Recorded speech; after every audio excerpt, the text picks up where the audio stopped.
evening, ladies and gentlemen. Welcome to the Fourth Dimension group of Alcoholics Anonymous. My name is Dawn, and I'm an alcoholic and your chairperson. Let's open the meeting with a moment of silence, followed by the Serenity Prayer.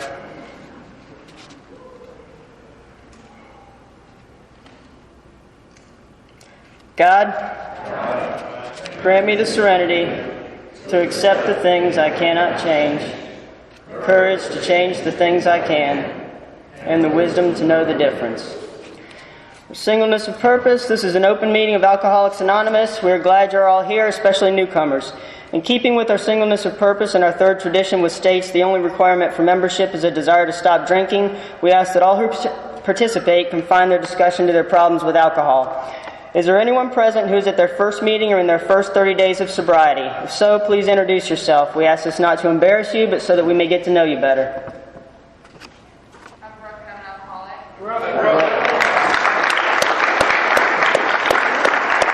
Yes.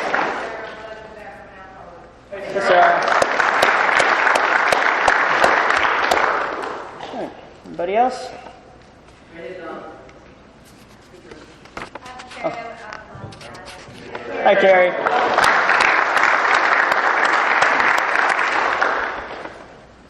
Is there anyone here from out of town? Okay. All right, Travis will read the preamble.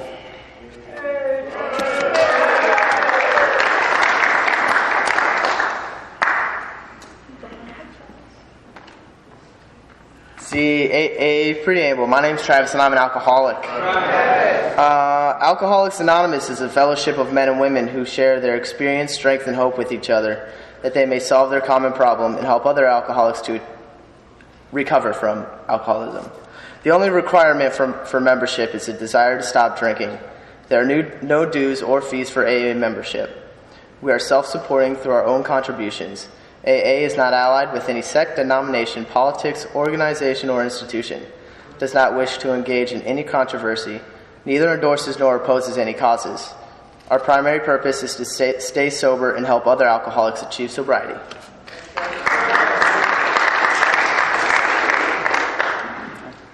And Eric will read the steps.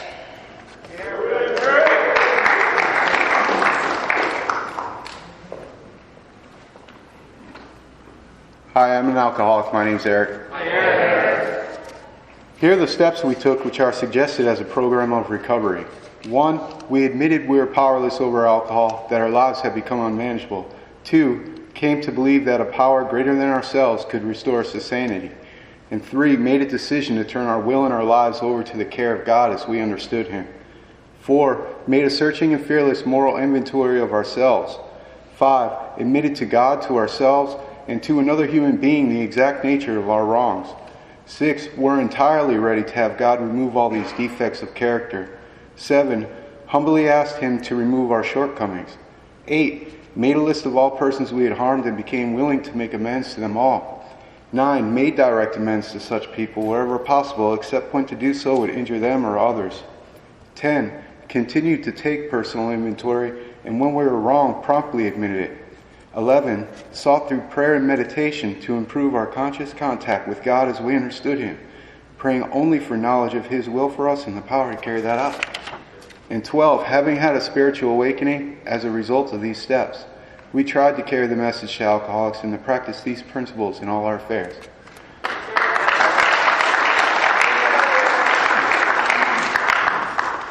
If you could please silence your cell phones at this time. Also, we ask that if you could please refrain from getting up and down during the speakers, but if you must, please do so quietly. If you're going to smoke, we ask you to please be away from any buildings. Please be respectful as we are guests of the church. Also, if you have any announcements in between speakers, please see the group secretary. Group secretary, please raise your hand.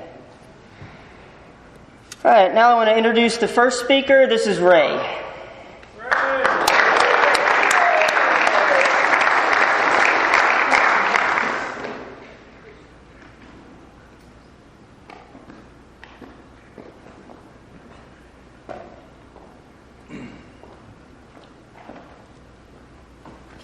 Hi, everybody. Ray's the name, and booze was my game. Golly, 10-minute speaker. how long does that take? 30 minutes or 20 minutes? Okay, I got to Alcoholics Anonymous by a phone call to the Cleveland, Ohio Central Office.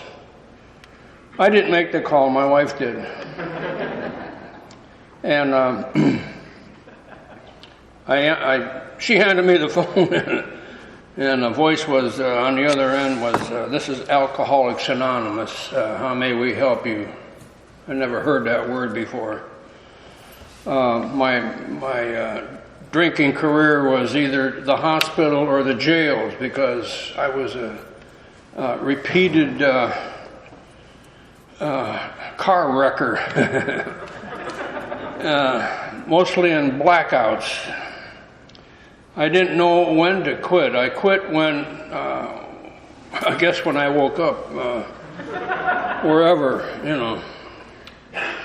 Sometimes when you wake up and, who are you?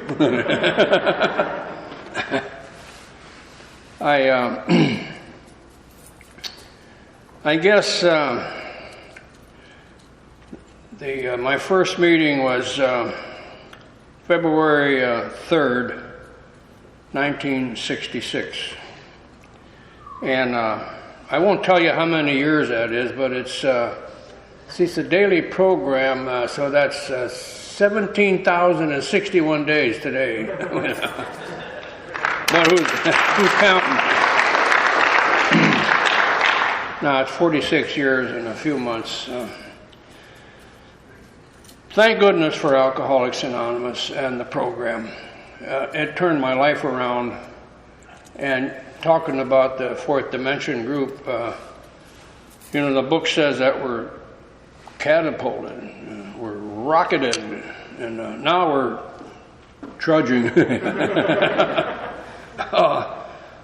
But trudging isn't a distasteful word. It means it's just putting one foot in front of the other. So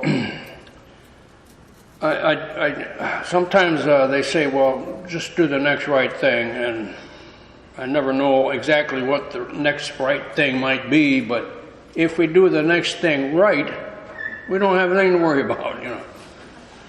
Do the next thing right. Because of Alcoholics Anonymous, I'm not bragging, but I want to tell you what happened after I sobered up. Well, let me say this first. February 3rd, 1966 was my first meeting. May 27th of 66, I started a new job.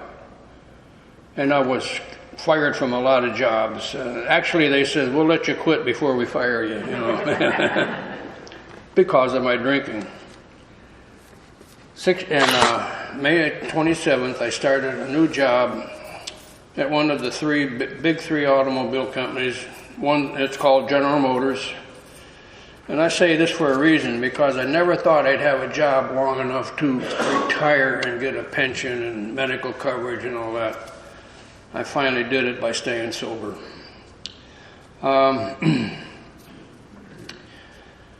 And I was 34 years old. And 20 years later, after 3 years, I had an opportunity to move into supervision and maintenance. I'm a pipe fitter by trade. I hired as a pipe fitter. And I say this for a reason, because I thought this would never happen in my life. And I was able to retire because they lowered the retirement age from 55 to 53, and I just turned 53. I was able to retire 1985 in November. 20 years with the company, with the pension, with medical coverage and all that, and you know. And my wife says, "What are we going to do with all our spare time now that you're retired?" Well, she had a full-time job, because in my drunken stupors, I kept telling my wife, I apologize for my stupid behavior and drinking and put you through a lot of stress. I really apologize. And it was like, you know how you kiss and make up, and then 9 months later you have a child, And then we have another argument, another child. Then an argument, and then another child. And then an argument, and another child. And 8 times. 8 children. My last child was born on Christmas Day. And I came to the hospital like I did all the others, and I had a snootful. And one thing I remember very distinctly was the doctor that delivered all our children. He let me go in to see the wife, but when he looked at me, I'll never forget that disgusted look on his face. His eyes were just burning into me. And it was then that I sobered up, after that call and all that.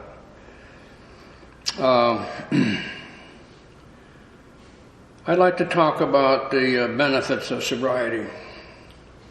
And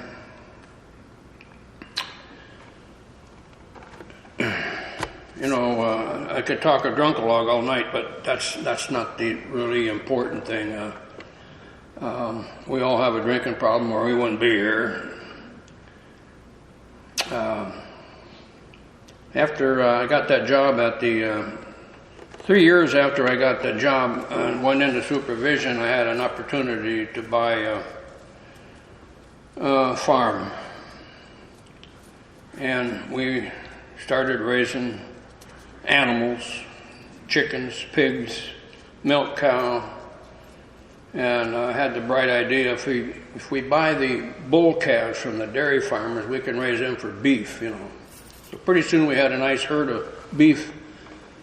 And my wife, if you understand farm animals, my wife sued me for divorce. And we get all the way up to in front of the judge, and I said, Your Honor, I'm doing everything I can to help out here. And why is my wife, what's the charges? And he looked at me and says, Your wife told me that you gave her a bum steer. I go, anyhow, I thought no, we did have a farm, we did have animals, and it was we had a large garden, and that kids had a chore to do, taking care of the garden and all that. But good things happened. As I started to, I got into the program of AA through a couple of guys who used to travel around the country doing big book seminars, Joe and Charlie. And I would travel anywhere just to go to their weekend, even out of state. What a introduction I got to get myself involved with the program. One of the other things was, how much time I got? A couple of minutes? I had an opportunity to, I lived 32 miles east of Akron, and it'd been about 18 years before I ever got to Akron to visit our co-founder's house, Dr. Bob, but I did, and finally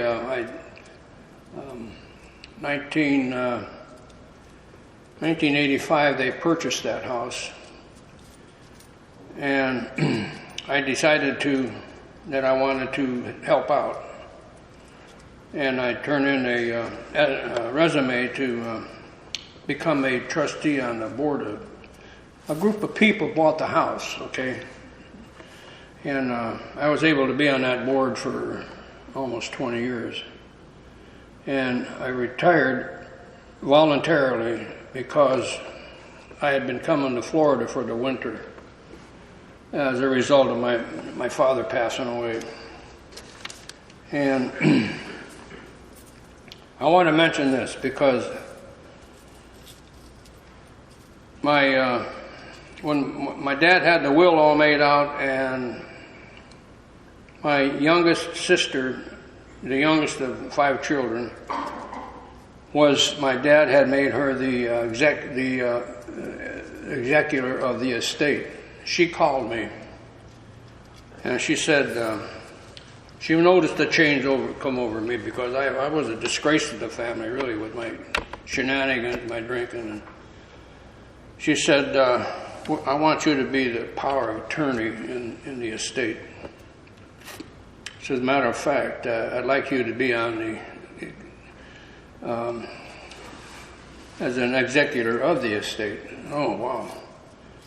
And I want you to arrange a memorial service for Dad. My dad was buried here in Florida, over in Seminole. And I was really surprised. Believe me, I was surprised. And that all happened. And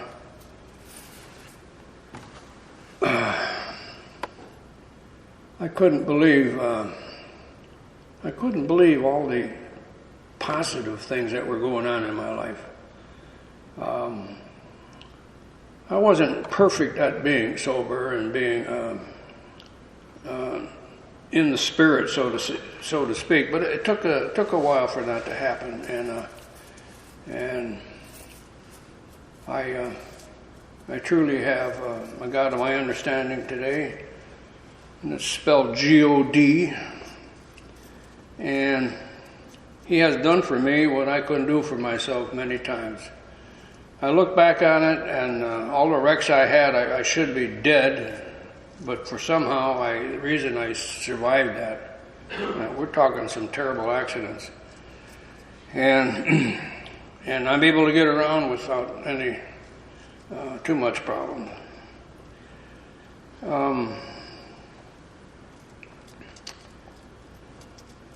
And I can't thank somehow somebody higher than me intervened in my behalf. I want to say one thing before I quit.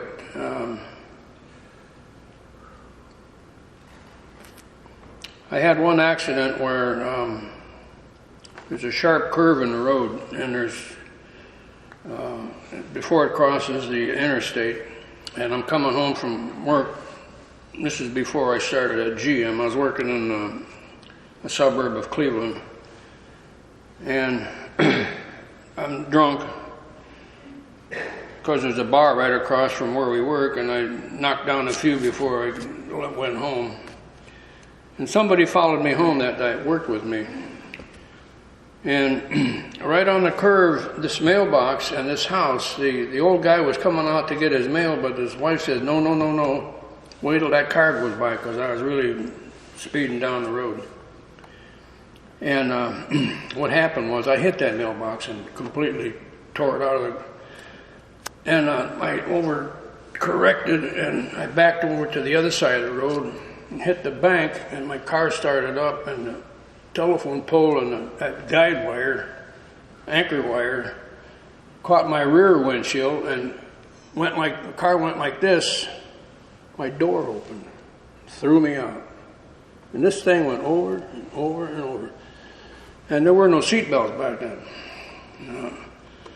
I don't know how to explain it. I don't know. I hit the ground, and I woke up in the hospital. I don't remember any of that. But the guy following me told me what happened. And I'll tell you what. Here's my little belief in how this all got started with Alcoholics Anonymous. How the two co-founders met. I think somebody up there was like a puppeteer, working the strings, bringing this whole thing together, And thank God for the two gentlemen that he picked to do that. I owe my life to Alcoholics Anonymous, a new way of life, and the ability to help somebody else. I sponsor quite a few people, and not that I'm keeping a record of that, because some of them I have to look and I forget who they are. You know, I gotta. I get calls. Oh yeah, okay. Anyway, I believe I was here beginning of the year or something. I thought I was here before. I think I'll shut up now and give my sponsee 40 minutes to talk. Thank you.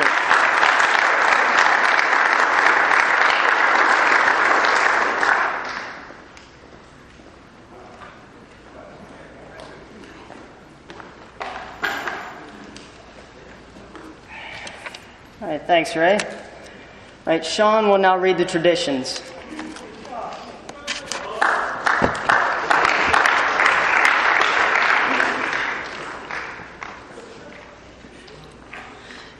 I'm Sean and I'm an alcoholic. 12 traditions of Alcoholics Anonymous. 1. Our common welfare should come first. Personal recovery depends on AA unity. 2. For our group purpose, there is but one ultimate authority, a loving God, as he may express himself. In our group conscience, our leaders are but trusted servants, they do not govern. 3. The only requirement for AA membership is a desire to stop drinking. 4. Each group should be autonomous except in matters affecting other groups or AA as a whole. Excuse me. 5. Each group has but one primary purpose, to carry the message to the alcoholic who still suffers. 6. An AA group ought never endorse, finance, or lend the AA name to any related facility or outside enterprise, lest problems of money, property, and prestige divert us from our primary purpose.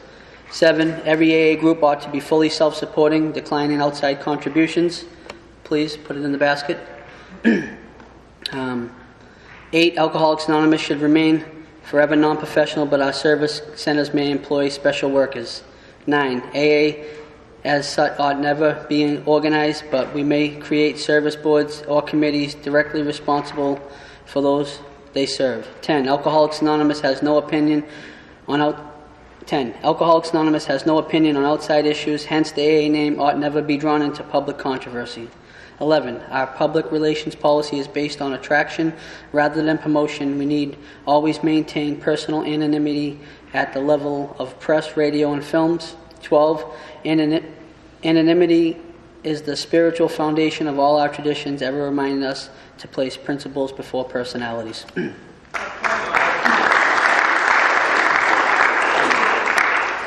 And Brad will now do the chips.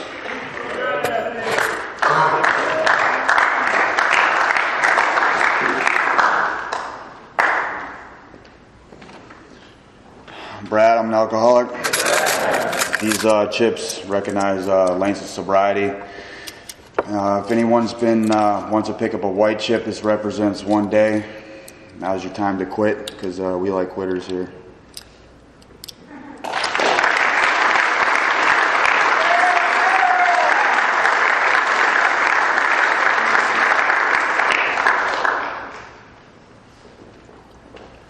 No, sir, everyone. We have anybody here with 30 days, 1 month sobriety? All right, 2 months. 3 months. You want a 3 month trip?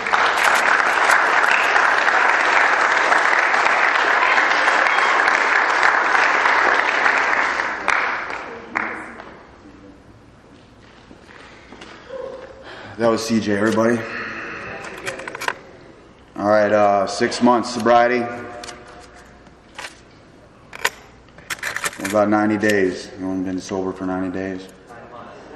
9 months. Thank you. Here we come.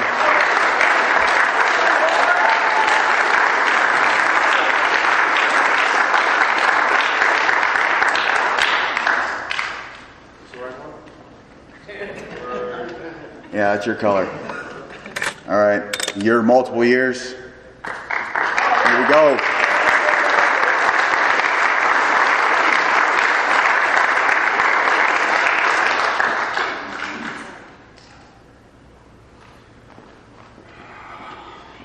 That was Terry, everybody. Give yourself a hand and a higher power. Get another drink.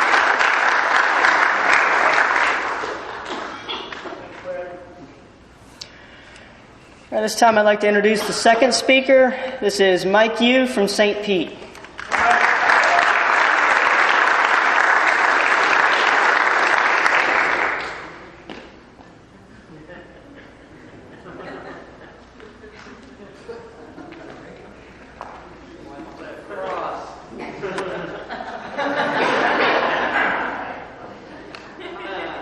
Oh, I'm praying. Mike, you're an alcoholic. Thank God for Alcoholics Anonymous, and you wonderful people have kept the doors open for a drunk like me. So I'm talking to the old timers for a moment. I want to congratulate the new people that got their chips here this evening, and newer people that might be just too shy, or too embarrassed, or have some old ideas that not quite sure they want to be here. But I hope you'll stay and enjoy the life that's available. If you're struggling, I understand that. I'm one of those guys. It took me about 17 years after my first introduction to Alcoholics Anonymous to make a decision out of desperation to finally follow your direction and get a sponsor and be sponsored through this process, meaning our 12 steps, and know that I could have an entire psychic change, and I believe that's occurred for me. Ray, of course, is my sponsor. I'd had a few other sponsors in that period of time, but they weren't doing for me what I thought they should, and they weren't paying my bills, they weren't buying me cigarettes. And these guys were a mess. And there was a couple of them that did their best to try to work with me, but I just was here to get the monkey off my back, to save the job, to maybe save one of the wives. Notice that's a plural. Whatever I was doing certainly wasn't working out. And I saw this older gentleman, meaning Ray, and he appeared to be kind of laid back. And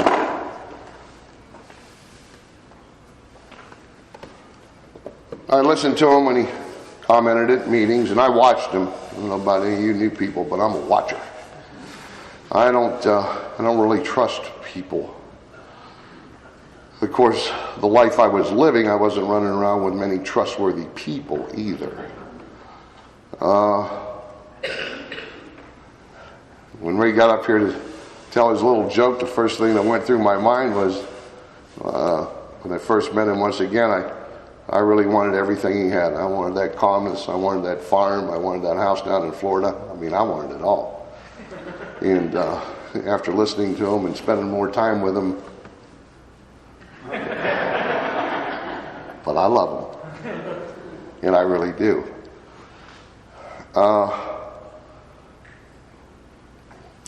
tell you about my beginning here then, and then I'll tell you a little bit about my life and how I got my beginning here in Alcoholics Anonymous.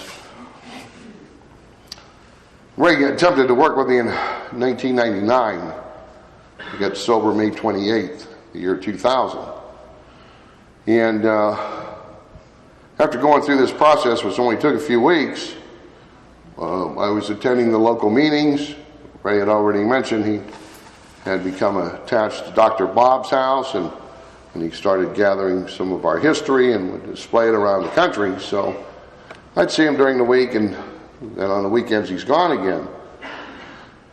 So I asked him one time, my little town only has about 3 meetings actually in the town, and there's a couple on the outskirts, and we have to travel to other cities, which was always fun because we always traveled in groups then. And so after a couple months, I finally got up enough guts. I didn't want to ask this guy too many questions because by this time I didn't have a lot of friends. I didn't have any family that wanted to associate with me yet. So I says, when are you going to take me out of town, Ray? He said, when you behave. And he walked away. I was 47 years old. I thought that was a little bit insulting. but even going through the process, sometimes you can remain a little bit arrogant. That would be me. I mean, I intuitively knew just about everything in 6 weeks because I'd read the book. So, a little while longer, there was, or a couple weeks later, there's going to be a conference in another town, and he's going to offer to sponsor me and take me with him. And we're going to share a hotel room. And we're going to participate in the day's activities, and we're going to go to the room, and there's 2 separate beds, of course. And when we crawled into bed and he turned the light off, I hollered over at him, since he didn't know me real well yet, spent private time together. I wanted to let him know that I really, really snored loud. I mean, I roared. And I thought I should tell him that so that he being a little bit older than me, that he could get a good night's rest. What I was going to try to do was stay up till he fell asleep. Thought that was a good idea. So I hollered over him. I said, Ray, I really snore really loud. He said, that's okay, don't worry about it. And I thought, cool.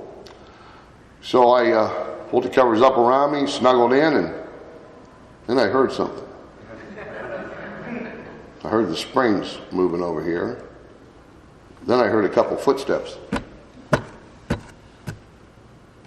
Then he leaned over and kissed me on the cheek, and he said, sleep well, Mike. And he jumped back in his bed. He slept like a baby. I stayed up all night.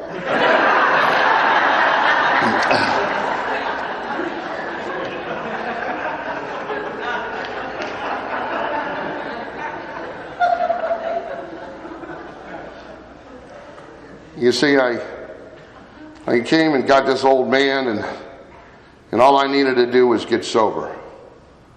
And after getting sober, I didn't know how to live.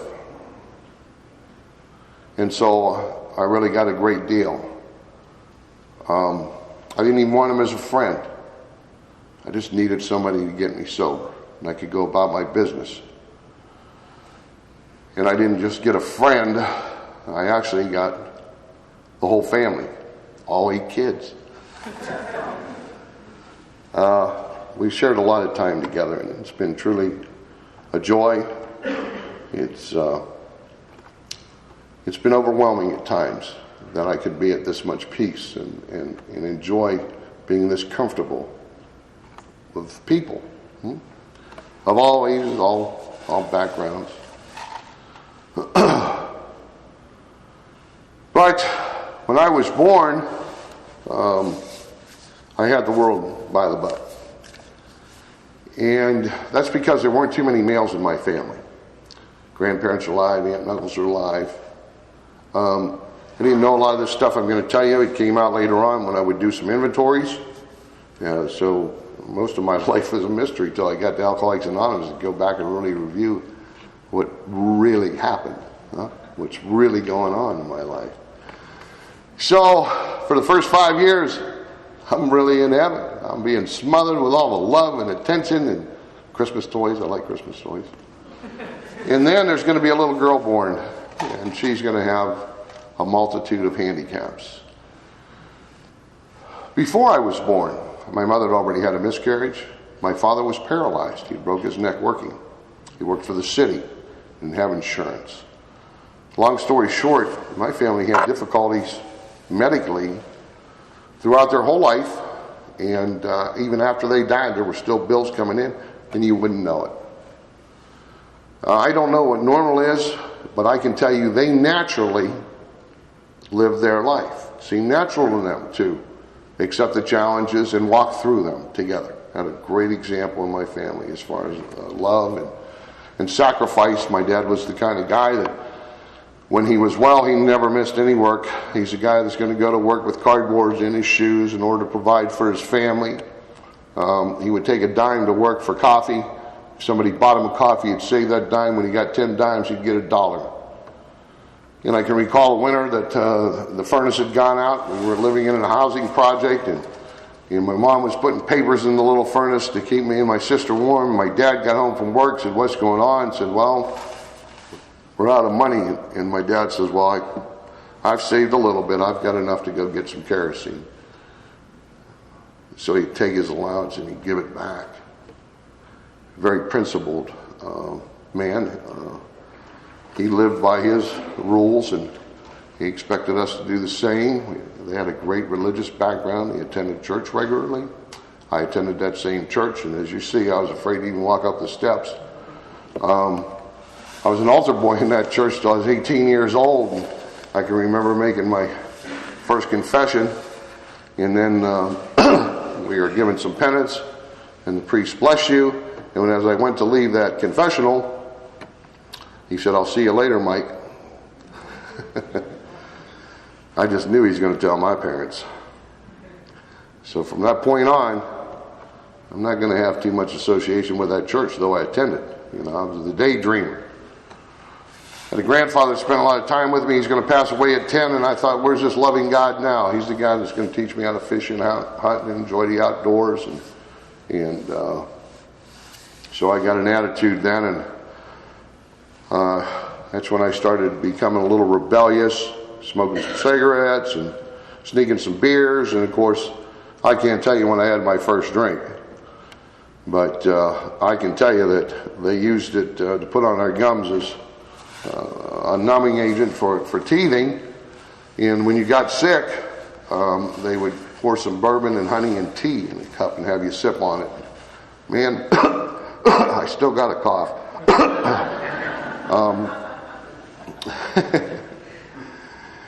As a matter of fact, later on when I was a teenager, I was encouraged to drink at home. If you're going to drink, drink at home. We just don't want to see you get in trouble. You know? Again, very principled. But at 10 years old, we're going to make a move, and we're going to get our first home, and of course, it's going to be a home. It was kind of a deteriorated old house, and it's going to need a lot of work. But I'm going to tell you, that house is filled with a lot of love and a lot of great holidays and a lot of great parties, you know, and I associated drinking with having a good time. What I didn't realize is that my family would drink, and there were a couple heavy drinkers, and I won't even call them alcoholic either. I can't, because I watched them drink daily and still go to work and raise families. I mean, they did all the stuff. But as my illness is going to progress, and I get into high school, then, you know, there were certain little groups forming, and I said I had to change schools, and that was a choice of my father. I resented him for that, for making that decision. I could have been over there with my little friends that I started with. And I mean, I mention that because from the age of 5 on, I realized how angry I'm becoming at every situation and every person that's involved in those situations. I'm the guy that's at about 10 years old, I'm going to play tic-tac-toe with a pocket knife on my headboard. And did I suffer consequences? Certainly. Some minor ones. You get a little pat on the butt. Nothing I didn't expect. And again, maybe just my way of wanting to get attention. Because again, at 10 years old, it seemed like a lot of little events took place there. I can remember being a ring bearer at a wedding, and had my little tuxedo on, and I was sneaking a little raspberry wine that was homemade from the bride's father, and of course I was dancing out there, and of course I come from a Slovak background, and Russian and Hungarian, and they do some dancing, let me tell you. You know, I'd be falling down, they'd be laughing and clapping, and I thought, this is it. This is it. You know, drinking, you could just have a great time. Everybody seems to enjoy it. Although, to get past this real quick, none of them people ever went to rehab. None of them ever got DUIs. Plural on everything now. I started to form some of my life plans early. My design, Michael's design for living. One was going to be that I'm going to play sports in high school. I like being the center of attention. I love playing sports.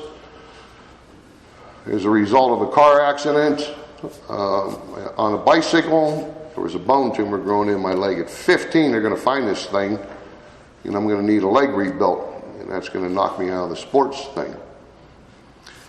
So, nothing else to do. Might as well drink on the weekends, party with some of the older guys. I ran around with mostly older guys.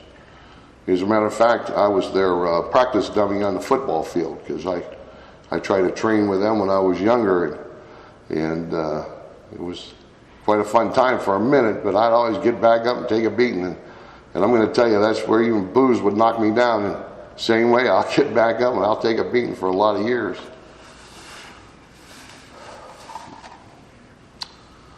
I started the weekend deal in high school. And when I got out of high school, a couple coaches liked me. I was offered a partial scholarship. And of course, I went to my parents, and they could see the progression in me. And I asked them for some money to support this partial scholarship, and they denied me. And there were a few guys coming to Florida, so I joined these few guys, and we came down here for a summer. I'm 17 years old. It's the first time I'm away from home, and I can do absolutely anything I want to do now. I want to back up. One incident I need to tell you about briefly is that I ran around with a couple different groups, and they're pretty mischievous groups. They call them gangs now. The only difference is we were trying to be a little discreet. We didn't get tattoos. We didn't want you to know who we were. We had a junior mafioso in our high school. We had the paper printed up by the girls. We had a reward offered for any of us convicted. And as a matter of fact, I'm going to be the first, myself and another friend, they're going to try to convict us on a felony. And I'm certainly not going to do a fifth step up here. But the fact that I have an uncle who is involved in the rackets, my dad's going to call him in, and we're going to get off of this thing scot-free.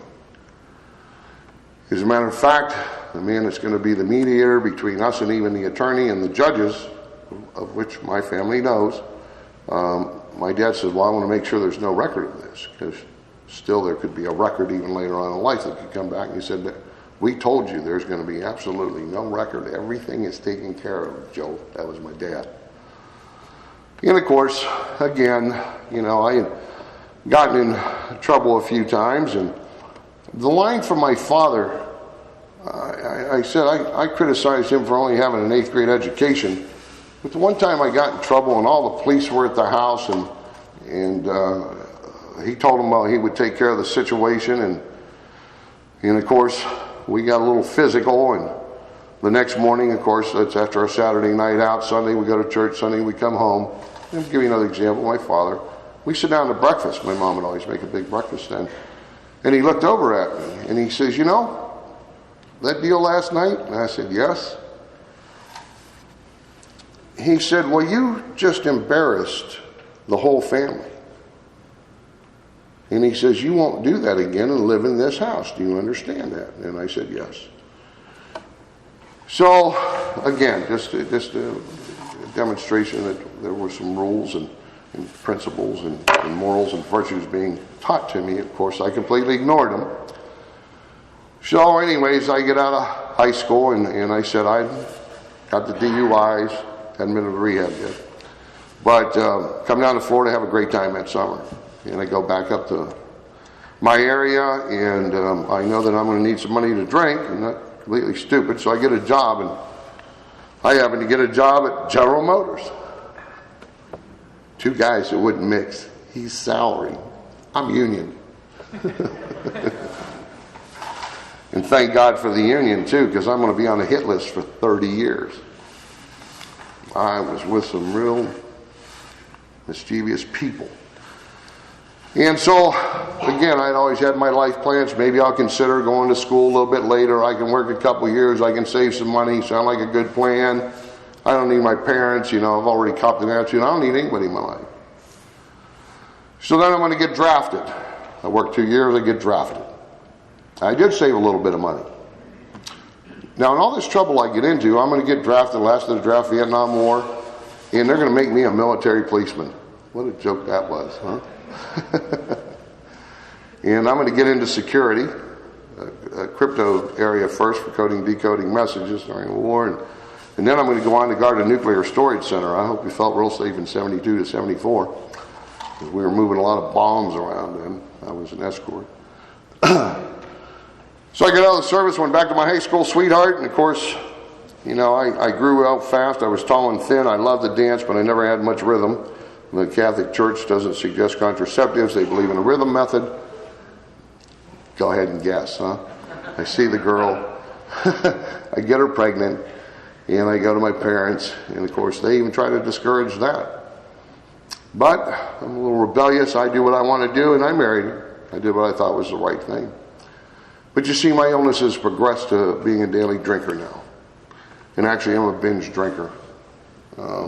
I could drink for days. And I still made work then, but slowly but surely, now I'm in my 20s, and that's not going to happen daily. I was married 2.5 years. We had a little boy. Family was so excited. There's another boy in the family. And I went up to her one afternoon. I said, I can't be married anymore. I said, there's too many wild hares in my derriere. There's a lot for me to do. I don't know what that was to this day, but I was a busy guy. Just busy. Busy having a good time. And, there'll always be time to catch up later to start a good life. So we divorced. Again, I had that influence. I got all the visitation I needed, minimum of support. Moved in with a friend of mine. We had a duplex. Upstairs, downstairs, there's 4 drunks living in this bugger. Oh, we're having a great time. Then I'm going to meet another lady. I'm going to stay married to her 13 years. In the meantime, I'd taken a year's leave of absence from GM to go to school. The economy wasn't good then. This is back in the 80s. An example of my school career was the school was 9 months. It was technical school. It took me 13 months to get out of it. You see, I figured I could work and I could go to school, but I didn't calculate the drinking time. So once again, I attempted to work and go to school. That didn't work. I had to take a leave of absence. And again, I drink so much I can't even attend school regularly. But anyways, this girl's going to give me an ultimatum, and she said, I'm going to be 30 and she's going to be 25, and if I don't marry her, she's going to go about her business. Now, the family has a business. She's paying her way when we drink. She always got a couple bucks. And so I told her she could drink 5 shots of wild turkey. I'd marry her. I wanted to present a little bit of a challenge. I didn't want to be too easy. And she drank those 5 shots like nobody's business. I mean, she didn't even frown. And I fired them down, and I did everything I could not to swallow backwards on her lap. My cheeks were sweating, swallowing, trying to keep it down. I said, okay, we'll get married. Now, I told you I'd saved a little money through the service time, but the service don't pay much when you drink like I drink. And when I get out of the service and go back to work, I drink regularly. And so the money that I'm making just barely supports my habits because I'm a participator, and I'm going to begin to do a lot of other things. Some of those are a little more expensive. And long story short, she hung in there with me for those 13 years, and that's when I would start the rehabs because she thought that I might have a drinking problem. We divorced in 95. That was pretty ugly. I can tell you that's where I believe I had some clue about maybe there was something more than me, and I'll tell you why, because I threatened her with a gun. And my brother-in-law lived around the corner, and she'd called her. We had a garage phone. We had worked real hard those 13 years. I'm going to tell you, we really did build what I consider the American dream. That's the house on the hill, the stream through the property, a couple other outbuildings, lake in the back, all mowed, trimmed, gardens, everything, new cars, trips to Vegas, more money than either one of us needed. So anyways, he'd threatened me, and I threatened him, and she went over to the house, and as he's backing out, she pulls in, and they bump bumpers. And they got out to inspect the damage, and there was no damage, no physical damage. And of course, it gave them a moment of clarity, a moment to talk, and they both agreed that I wasn't worth it. So there was nobody coming over to the house. I moved out of that house. We'd invested in some real estate. I took one of the homes. We got divorced. We split everything down the middle. 1995, I felt a little wounded. So I'm going to attempt my first little term at staying with you guys. Now, I met a guy that had 22 years. And I'm not criticizing this guy. This is just how it worked for him, by the way.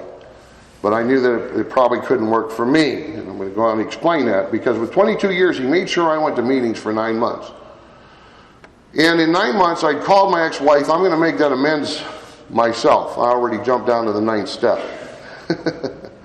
And I called my ex and said, we should form a business. We can buy some houses on an island. My disabled sister, okay, I told you she had certain problems. Well, she's really totally disabled. I'd let her live in a house that was unfit for human conditions. Okay, for most human beings to live in. I'm not proud of that either. It's just the way I had to drink and ignore everybody and everything. But I had this trust. And so I was the manager of the trust. I'm literally going to steal the money. We're going to go buy a couple houses on an island. And she's going to tell me, she still don't think I'm an alcoholic. She thinks I just drink too much sometimes. I said, this girl really tried. She's not one of us. She has her 3-beer buzz. She drank three beers and has a coffee afterwards. You know, I've spent some time with her along the way. We're still friends today. So anyways, I picked up a drink after that deal in 1995, and from 1995 to 99, everything's going to go downhill. And I said, then I meet Ray. And he worked with me a couple months. I'm sure he gave me perfect direction, but he splits time here in Florida and Ohio. He came back down here. I went back out that winter to finish up. And I said then, it's going to be May 28th, Memorial Day. I'm with my best friend who I helped get 2 DUIs previously. I'd get drunk, drive my car, John, he did. So, anyways, that night he was going to make a special run. He got picked up again for DUI. I finished the run. I did the extra substance I need to do so that I can keep drinking longer. We're on a 3-day binge. I come back to the house. There stood the girlfriend and the little girl. Where's John? He's in jail again. So that's the night I went home. I had about half a beer. I had a couple beers in the refrigerator, dumped them out. Next morning I went to Ray. And again, I'm trying to be real brief so I don't keep you here too long. When I went out to Ray's house, now we live about 5 miles apart. I'm actually in the city, he lives in the township. And I'm going to tell you how quick desperation can be relieved. On this 5-mile journey out to his house, and I'm feeling really, really bad. I'm feeling this desperation, no friends, nobody, not even in AA, because I told you I attempted 5 other guys. I used people in AA too. So about halfway out, I remembered part of that responsibility declaration. When anybody needs help, you guys got to be there. You're going to put your hand out. You got to take me in, and life will be good. So it's like halfway out there. Oh man, I feel bad. I'll be okay. Thank God for his wisdom. I went out to the farm. I knocked on the door. I swear to God, he was 7 foot tall that morning. Of course, there is a little stoop there. I'm standing down on the ground, but I swear I looked up at him, and he didn't look happy to see me. Imagine that, a guy like me. I couldn't believe that. Because I always anticipate results, by the way, of my actions and what's going to happen later on. And he looked down on me and says, what do you want? And I thought, well, he just forgot me. You know, he'd been down in Florida. He's an old guy. They forget. Come on. So as soon as I explain who I am, he's going to love me. So, it's Mike Ewan, you know, you worked with me last summer.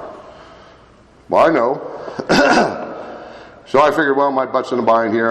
I better start pleading my case. And I said, well, I want to know if you're going to sponsor me. And he said, well, we'll see. And I said, well, do you want me to go to meetings every day? And this is where I wanted to take the words back, because I saw them coming out of my mouth. I hadn't been honest with anybody for a long, long time. He said, yeah. And he said, well, how often did you drink or use? Because he doesn't use that terminology often. And I was honest with him. First time forever. I saw these morning, noon, and night. And I thought, oh my God, did you stick your foot in your derriere again? You had the meeting morning, noon, and night. So I said, if that's what you want me to do, I'll do it. And I said, do you want me to call you every day? And at first he said yes, because that's pretty easy. And then he said, on second thought, come on out my house tomorrow morning, we'll get started again 8 o'clock. Now, I'd done that before. I worked afternoon shift 30 years. I'm used to getting in at 8 o'clock in the morning. I ain't used to getting up and going out to do this AA thing. And so I went out there and he said some terms. He said, if I decide to sponsor you, you'll take all 12 steps to Alcoholics Anonymous, you'll do your best never to say no to AA when possible. I agreed. Figured I just had to come a couple meetings. I didn't know there was a bunch of other stuff you can get caught up in here. Again, I began to tell you in the beginning, we went through the process quite quickly. I spent a lot of time at Dr. Bob's home that summer. I began my journey by going to conferences. I did a couple workshops up in Michigan. I came down here after 6 months, did one on emotional sobriety. Thought it was a good idea if our remote little area could start some workshops and do some other things, so we started that. We got involved with a group over in Pennsylvania, another group down here. After a year, I was an intergroup rep. I sat on the board for my intergroup. That was interesting. What do I do now, Ray? Let me tell you all the wisdom that he gave me. Study the traditions. I went to a conference one time and everybody knew these guys. I said, how do you get so well known in AA? He said, do something. So I started doing something. I started doing some workshops and I started working with some guys. And any time that I've had trouble, it's time to get busy. I think I got about a minute to shut up, huh? Oh, I got 2. Let me see if I can get 2 in here. Okay, so again, I started in service. I began to travel back and forth from Florida to Ohio. I was able to get a home after 3 years. I kicked myself in the derriere, bad decisions, romance and finance. And so later on, I would have to give up the house in Ohio. It served a great purpose. Many people there for Founders Day. I've kept a home down here. It's a duplex. It also I have the ability to help other alcoholics. The love that I have, I've grown to love Alcoholics Anonymous.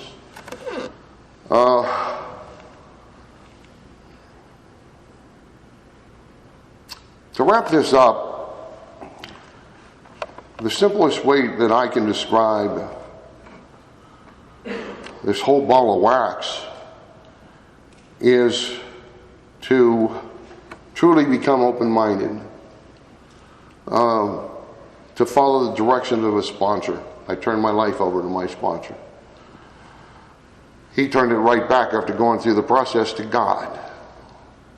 My greatest romance today is with the God of my understanding, Alcoholics Anonymous, and the people I meet along the way.